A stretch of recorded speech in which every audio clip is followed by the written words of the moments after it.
Good evening. Campaigners opposing plans for thousands of new homes in Warwickshire have staged a protest over traffic. They took to the roads to highlight the gridlock they claim will be caused by the development near Stratford-upon-Avon. Keith Wilkinson reports. They called it a vehicle procession protest. Villagers from around Long Marston in Warwickshire took to their cars.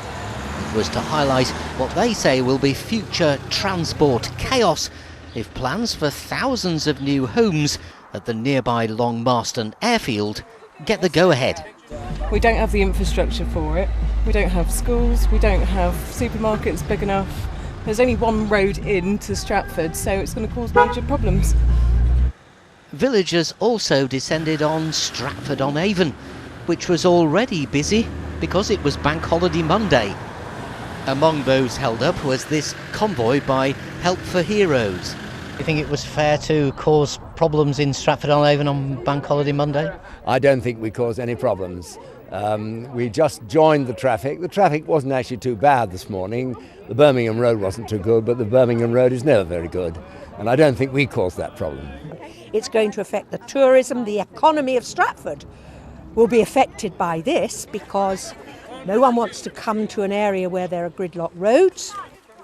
Developers Colour Homes say there would be transport plans to encourage cycling and walking, and there'd be improved road and public transport links in the area, including a relief road. But these protesters aren't convinced. Keith Wilkinson, ITV News.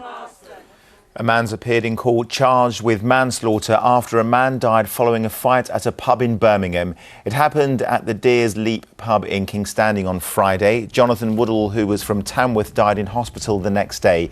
Adam Lynn, who's 24, appeared before Birmingham magistrates and has been remanded in custody. The head of Ofsted has said he'll take a personal lead in investigating allegations of a plot by hardline Muslims to take over Birmingham schools. Sir Michael Wilshaw has said he will hold meetings in the city with those directly involved in the inspections. The findings of the investigation are expected to be published in early May.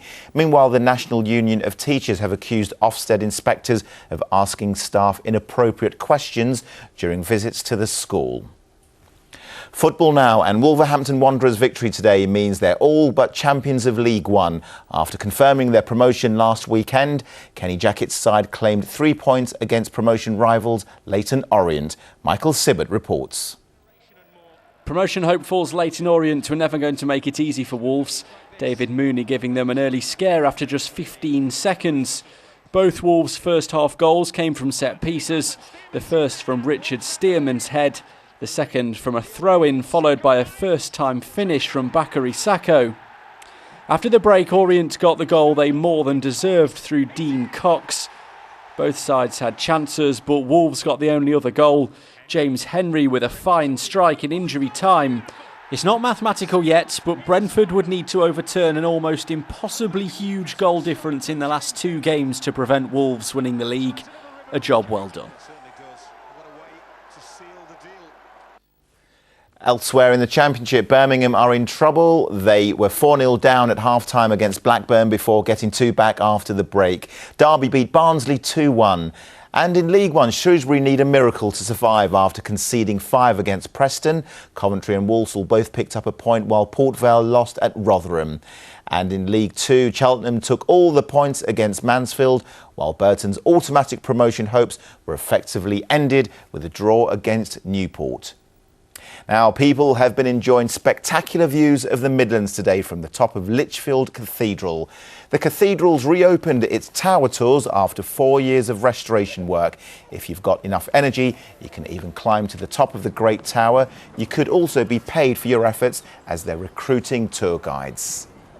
And now here's James Wright with the weather forecast.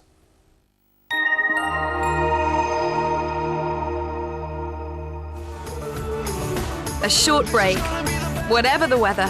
ITV Local Weather, sponsored by CenterParcs. Hi there, good evening. Hope you enjoyed your long weekend. As far as next week's rather short week, it's going to be fairly typical weather-wise. Lots of April showers around and about. Maybe 1 or 2 spells of longer rain. That's certainly going to be the case as we head towards Saturday. A big block of wet weather moving across us. Some strong winds wrapped around this system too. But ahead of that, plenty of showers. That's certainly going to be the case overnight tonight. Some clear spells mixed in there. Some of these showers rather heavy, maybe some hail mixed in. But the temperatures are going to be on the mild side overnight. Lows of 9 or 10 Celsius, so that hail, once it hits the ground, won't last too long. Tomorrow morning then, bit of a murky start to the day. There will be some bright spells in there. Quite a few showers already getting going during the early part of the day, and as the cloud starts to break, it'll give us more in the way of bright and sunny spells. It's only going to help to exaggerate these showers, so some of them turning quite heavy, but of course they will pass through, so hopefully not raining all the time. As far as temperatures go, we're looking at 12 or 13 Celsius, and much of the week is going to be the same. Lots of sunny spells and showers. Temperatures about right, 13, 14 Celsius, and it's not going to be too chilly by night. That's it from me. I'll see you soon. Bye-bye. ITV Local Weather, sponsored by CenterParcs.